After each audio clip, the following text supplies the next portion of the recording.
जैसे महसूस किया आपने अपने जहन में जो बात डाली हम तक जरूर पहुंचाएंगे।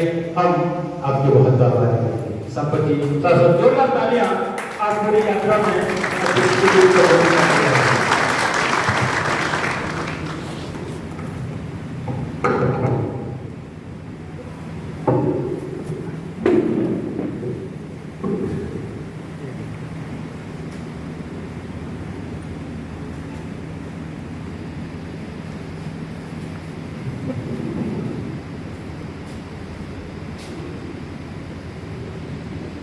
मंच पर विराजमान तमाम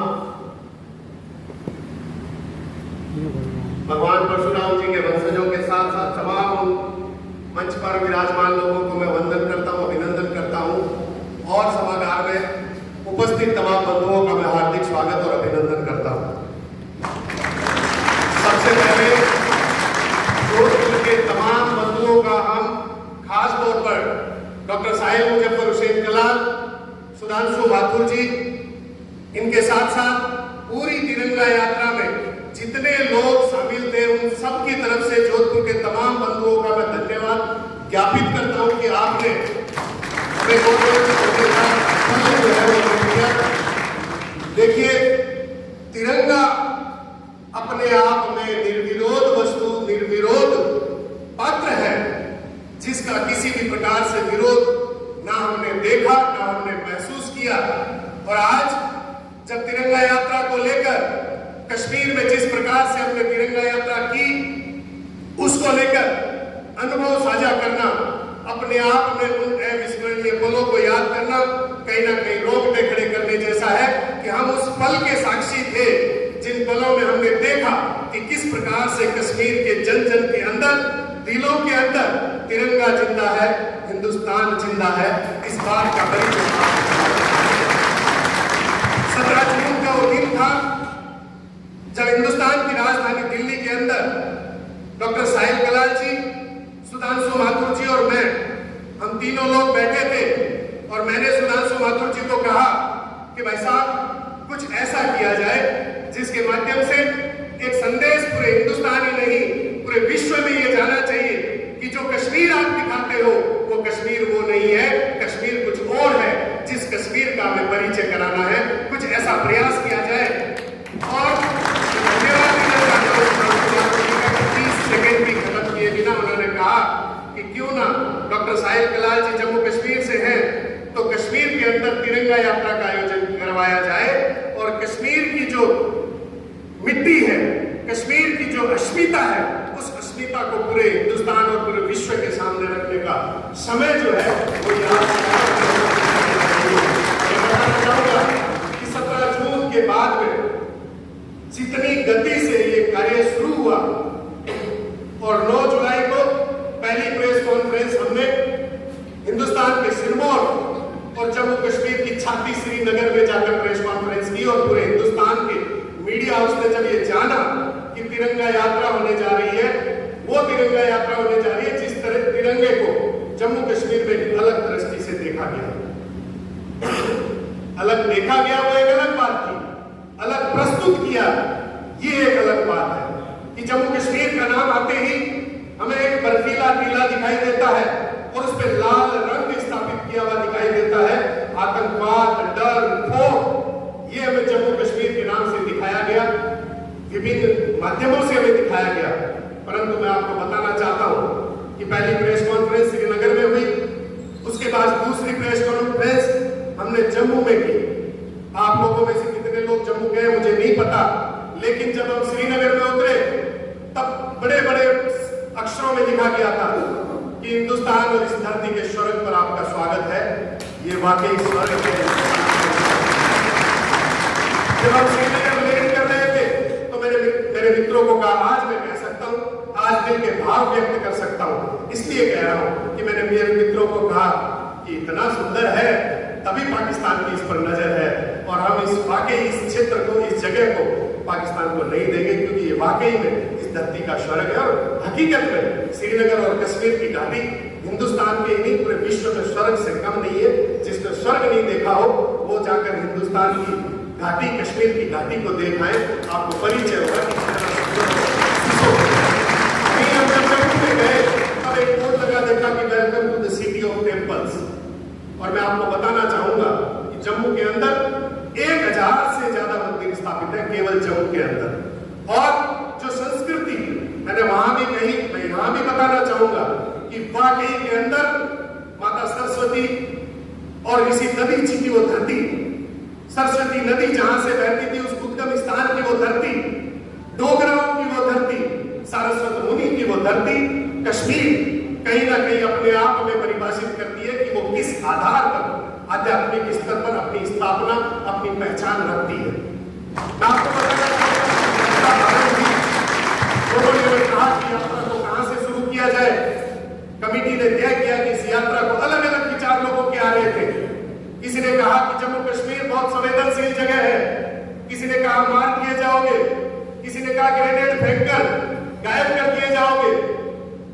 विभिन्न प्रकार के डरावने लोगों के हमारे पास विचार आए, लेकिन मैं आपको बताना चाहूंगा कि इस बात के लिए मैं धन्यवाद देना चाहूंगा मंच पर विराजमान हमारी कमेटी के 2 सदस्यों का कि इन्होंने बेबाकी से कहा कि अगर तिरंगा यात्रा की शुरुआत करनी है तो हम डल झील से करेंगे। जिस जगह पर जिस प्रकार से अभी आपने देखा होगा कि यह विश्वास प्रस्ताव में देश के माननीय गृह मंत्री अमित शाह जी कह चुके हैं कि पिछले 33 साल में धारा 370 थी, पिछले 33 साल में जो काम नहीं हुआ वो काम इस तिरंगा यात्रा में हमने किया। और 1 तारीख को डल झील से शिकारा रैली हमने पखवाड़ करवाई। हमारे आत्मविश्वास का फल था। जब शिकारा रैली आयोजित हुई उसके पहले हमने जब समीक्षा की वहां पर 15-20 दिन, तो हमने देखा कि तिरंगे को चाहते सभी हैं, हिंदुस्तान को चाहते सभी हैं, लेकिन तिरंगे को स्थापित करना अपनी गाड़ी पे, अपनी नाव पे, अपने घर के आगे कहीं ना कहीं उनके मन में डर था। जब हम डल झील में सर्वे करने के लिए गए कि किस प्रकार से यात्रा रहेगी, किस प्रकार से चलेगी, हमारे हाथ में कुछ तिरंगे थे।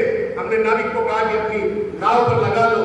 डर था उसके मन में कि अभी मैं तिरंगा लगाऊंगा, लेकिन हो सकता है कि कल इस सितारा को चलाने के लिए भी मैं रह पाऊंगा कि नहीं रह पाऊंगा। डरते डरते उसने लगाया, लेकिन हमारे हटने के बाद उसने हटा भी लिया। परंतु 1 अगस्त का वो दिन था जिसमें पूरी की पूरी डल झील तिरंगामयी थी। पूरी की पूरी डल झील के अंदर तमाम शिकारा जो है वो तिरंगा लगाकर गर्व से भारत माता की जयकारे के साथ, तिरंगे के जयकारे के साथ, हिंदुस्तान के जयकारे के साथ वो लोग इस रैली में भाग लिए। और जिसको पूरे हिंदुस्तान में नहीं पूरे विश्व के मीडिया ने इसका और उसी बेबाकी से हमने कहा कि जब अर्जित करने के लिए जिस प्रकार से कोई प्रयास किए जाए, घाटों मारे क्या भी बोली हो, हमारे दिमाग में एक ही बात थी कि कीन की लेर वर्षा की जम्मू कश्मीर की धरती पर अगर कोई काम बेबाकी करो तो निश्चित रूप एक किस्सो उदाहरण प्रस्तुत करते से जगह उदाहरण के अंदर हम बात कर से अपना रोंगटा खड़ा हो सी। और निश्चित रूप कमेटी निर्णय करो कि वे तमाम शहर, वे तमाम जिला, वे तमाम क्षेत्र तिरंगा यात्रा जानी चाहिए जगह क्षेत्र विवादास्पद था।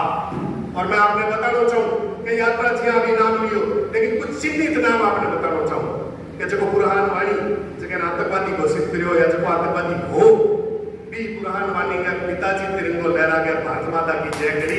आप बड़ी बात बोलते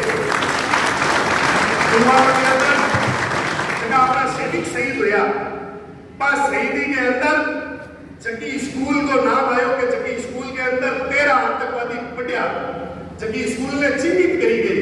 मैं बड़े गर्व के साथ कहना चाहूँ कि भी स्कूल का 800 बच्चा तिरंगामयी हो गए और इस तिरंगा यात्रा के अंदर राष्ट्रीय गान गाए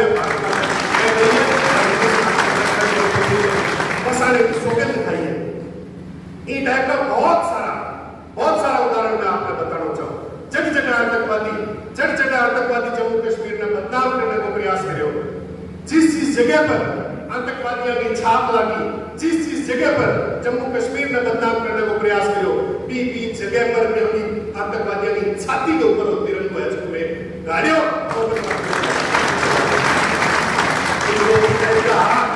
जगह लोग यही बात को प्रयास करो। कुछ लोग टाइप की गॉसिप अफवाह, क्योंकि जम्मू कश्मीर के अंदर मोबाइल को नेटवर्क कौन पकड़े। जम्मू कश्मीर की बहुत सारी ऐसी जगह है जहां आज भी नेटवर्क की प्रॉब्लम हुआ है। 3 घंटा 4 घंटा 5 घंटा मारी घंटा ने लागती जन क्या न लाग तो बेसंट गया लगे, लेकिन सच्चाई बोली माँ भारती और माँ भगवती को आशीर्वाद हो कि टावर आओ जाओ, लेकिन तिरंगा जो है वो छाती ऊपर के लहरा रहे हो। पूरे जम्मू कश्मीर के अंदर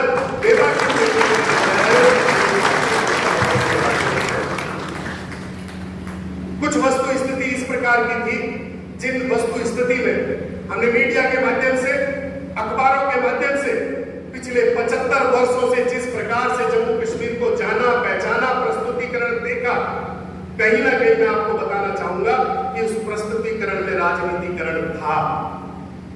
वो जम्मू कश्मीर अब वो जम्मू कश्मीर नहीं है जो कश्मीर आपको पिछले 75 वर्षों से दिखाया गया है।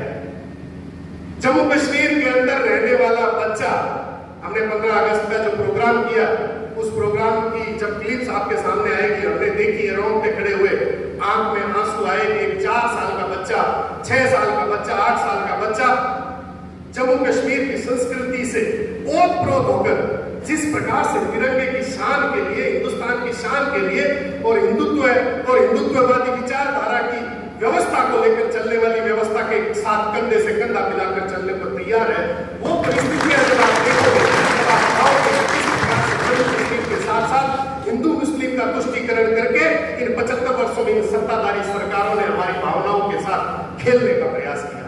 ये पूरा का पूरा तिरंगा यात्रा पूर्ण रूप से गैर राजनीतिक थी, लेकिन मैं आपको बताना चाहूंगा कि जम्मू कश्मीर के अंदर बसने वाला प्रत्येक व्यक्ति उतना ही हिंदुस्तान और हिंदुस्तान की व्यवस्था और इस तिरंगे के प्रति समर्पित है जितने आप और हम हैं। इस बात कि किस प्रकार से वहां की लोक संस्कृति हमने महसूस किया, हमें लगा कि कहीं ना कहीं जम्मू कश्मीर के नाम पर इस हिंदुस्तान और हिंदुस्तान के मुकुट के साथ काला टीका लगाने का प्रयास कहीं ना कहीं को, डर को, भोग को बोया गया। उस भोग की छाती पे चढ़ के हमने तिरंगा फहराया। इन 15 दिनों की यात्रा के अंदर हमने ऐसा महसूस किया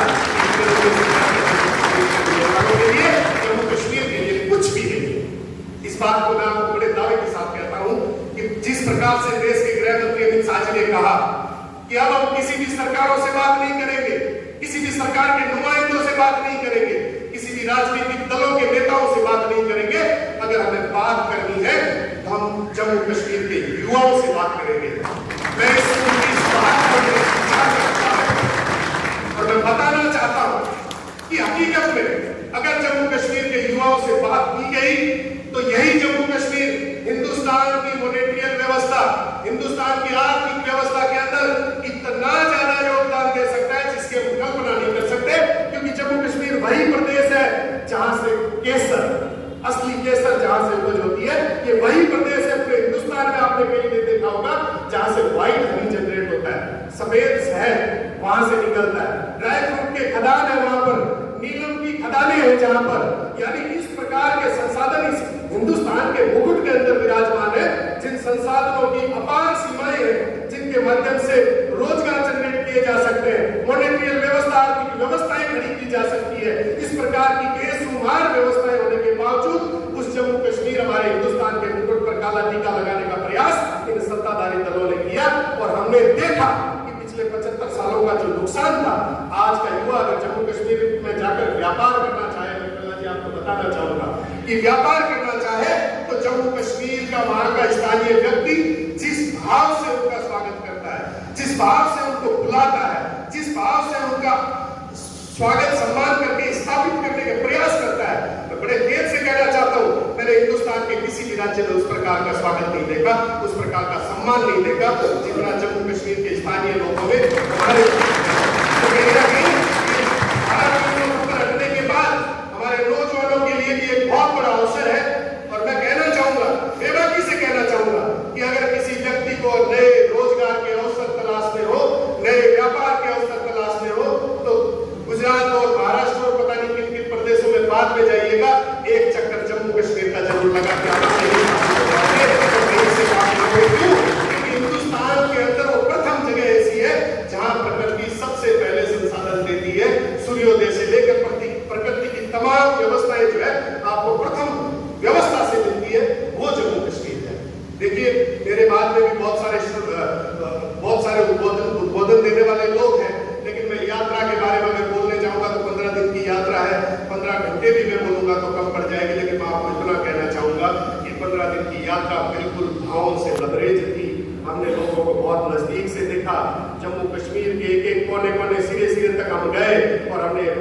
किया कि वाकई में जम्मू कश्मीर कहलाने के लायक है। वो जम्मू कश्मीर नहीं है जो पिछले 75 वर्षों में हमें दिखाया गया। जम्मू कश्मीर की सूरत अब बदल चुकी है और धारा 370 हटने के बाद वाकई में बदल चुकी है और कहीं ना कहीं हमें अब एक होकर अखंड भारत का हिस्सा जिसे हम कहते हैं उस एकीकरण को अब दर्शाने की जरूरत है। मैं बताना चाहूंगा कि वो जम्मू कश्मीर, उसमें जम्मू, हम खाटू श्याम जी के जाते हैं, इतनी भारी संख्या में जाते हैं, लेकिन हम सिर का दर्शन करके आते हैं। मैं आपको बताना चाहूंगी कि जम्मू में अखनूर करके एक जगह है जहाँ पे बाबा श्याम की धड़ है और वहाँ आज मंदिर है वहां पर, तो वो व्यवस्था होने वाला जम्मू कश्मीर बाबा श्याम से जुड़ा हुआ है। मैं बताना चाहूंगा कि सृष्टि के रचयिताओं में जो 3 बड़े देव हैं, उन देवों का ससुराल जम्मू कश्मीर है। और मैं कम शब्दों में अपनी बात रखते हुए बताना चाहूंगा कि एक, पहले भी मैं कई बार बता चुका हूं लेकिन मैं कम समय लेते हुए बताना चाहूंगा कि वो जम्मू कश्मीर के बारे में श्रीमद् भागवत गीता के अंदर एक वरदान है जिसको लोग नहीं बताते हैं, जो मैं आपको बताना चाहता हूं। राजा जन्मेजय और ऋषि वैशंपायन के बीच का ये वरदान है। राजा जन्मेजय अर्जुन के प्रपौत्र थे, अभिमन्यु के पुत्र थे, राजा परीक्षित के बेटे थे और उन्होंने ऋषि वैशंपायन को कहा कि साहब एक बात बताइए, ये महाभारत का युद्ध हुआ था तो जम्मू कश्मीर की सेना क्यों नहीं आई? क्या जम्मू कश्मीर अखंड भारत का हिस्सा नहीं था? ये बात आजकल के जो वामपंथी विचारधारा के लोग हैं, ये हमारी तीसरी पीढ़ी को बरगला कर कहते हैं कि जम्मू कश्मीर अखंड भारत का हिस्सा नहीं था। अगर हिस्सा था तो महाभारत के अंदर हिस्सा लेने क्यों नहीं आए? महाभारत के युद्ध में तमाम रियासतें आई थी लेकिन जम्मू कश्मीर नहीं आई। हम गूगल करते हैं, देखते हैं, हकीकत ये है कि जम्मू कश्मीर की सेना महाभारत के लड़ाई में नहीं थी। तब लोग मान लेते हैं कि हो सकता है जम्मू कश्मीर अखंड भारत का हिस्सा नहीं था, परंतु जो ऋषि वैशंपायन ने कहा, उन्होंने कहा नहीं ऐसा नहीं है। जम्मू कश्मीर का जो राजा था वो राजा महाभारत के युद्ध के समय अल्प आयु था, महज 12 वर्ष का था। और वो वृतांत बताते हुए कहते हैं कि जब भगवान श्री कृष्ण ने अपने मामा कंस का वध किया तो काशी के नरेश जरासंध ने कश्मीर के राजा गोनंद को कहा कि हमारे एक बच्चा है जिसने अपने मामा का वध कर दिया है, आप आइए और हमारी मदद करिए। राजा गोनंद जब सेना लेकर आए तो बाहु बलराम ने उनको शहीद कर दिया, उनके साथ युद्ध में वो शहीद हो गए। राजा गोनंद के छोटे भाई दामोदर अब वहां के राजा बन गए कश्मीर के। और जब भगवान श्री कृष्ण कुछ समय के बाद गंधार जाते हैं अपने समंबर के लिए, तो गंधार जो है वो जम्मू कश्मीर की जनपद में, उसकी तहसील में है, तहसील में था उस समय, आज तो पीओके के अंदर है वो। पर जब वहां से जा रहे होते हैं तब वहां के सेनापति उन्हें बताते हैं कि इनके भाई की हत्या का कारण आपके भाई की हत्या का कारण इनका भाई था। तो अगर आज आप भगवान श्री कृष्ण से युद्ध करते हैं और कृष्ण का वध कर देते हैं, राजा दामोदर को वहां के सेनापति कहते हैं, तो जो भाई के मृत्यु का जो दोष आपको लगा हुआ है वो मिट जाएगा। राजा दामोदर युद्ध करते हैं भगवान श्री कृष्ण के साथ और दामोदर वहां पर शहीद हो जाते हैं। जब यदुवंशी जो बारात में गए हुए होते हैं भगवान श्री कृष्ण के, बात को बड़ी गंभीरता से कह के जा रहा हूं, सुनिएगा। जो श्रीमद् भागवत गीता में ये जितने भी कथाकार हैं वो बताते नहीं है, ये भी षड्यंत्र हमारे साथ सदियों से होता आ रहा है। तो भगवान श्री कृष्ण को जब यदुवंशी कहते हैं कि अब यहाँ तो राजा बचा ही नहीं, 2 भाई थे, दोनों का आपने वध कर दिया, तो क्या हम कश्मीर को यदुवंश में मिला लें? तब भगवान श्री कृष्ण कहते हैं कि हम उस धरती पे खड़े हैं जो धरती ऋषि दधीचि और माता सरस्वती की संतानों की धरती है, सारस्वत मुनि की धरती है, सारस्वत परिवारों की धरती है, डोगराओं की धरती है। यदुवंश को कश्मीर में मिलाया जा सकता है लेकिन कश्मीर को कभी भी यदुवंश में मिलाया नहीं जा सकता।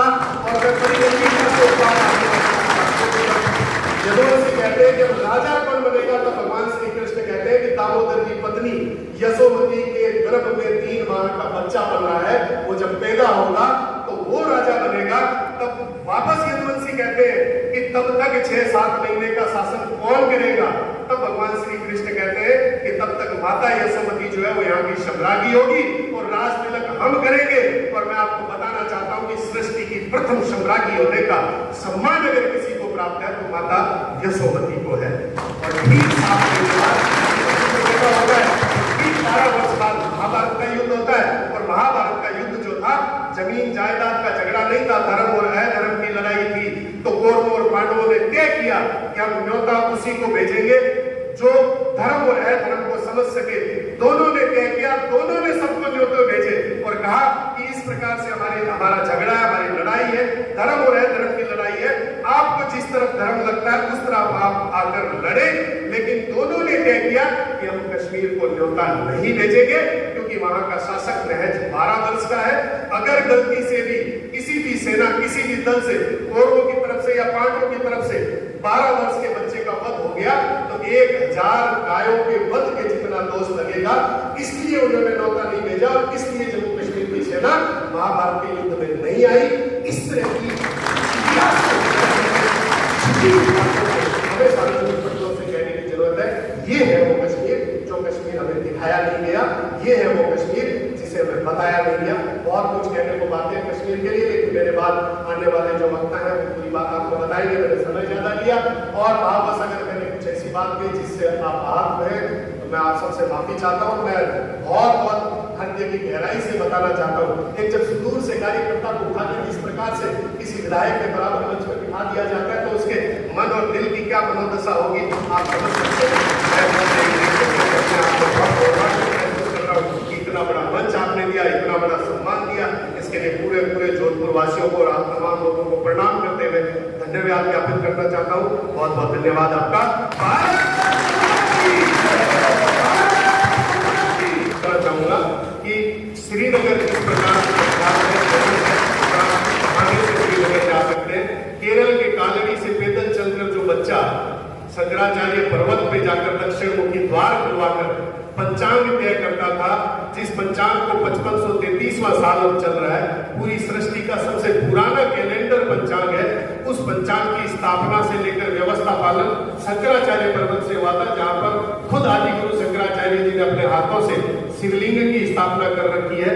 जब भी समय मिले जाइएगा, ऊपर पहाड़ के ऊपर है और शिवलिंग अगर आप देखेंगे आप महसूस करेंगे कि किस प्रकार से ओरा, किस प्रकार से उसके अंदर से आध्यात्मिक ऊर्जा जो है वो देखने को मिलेगी और वाकई आप बहुत प्रसन्न होंगे और बहुत अपने आप को सौभाग्यशाली समझेंगे।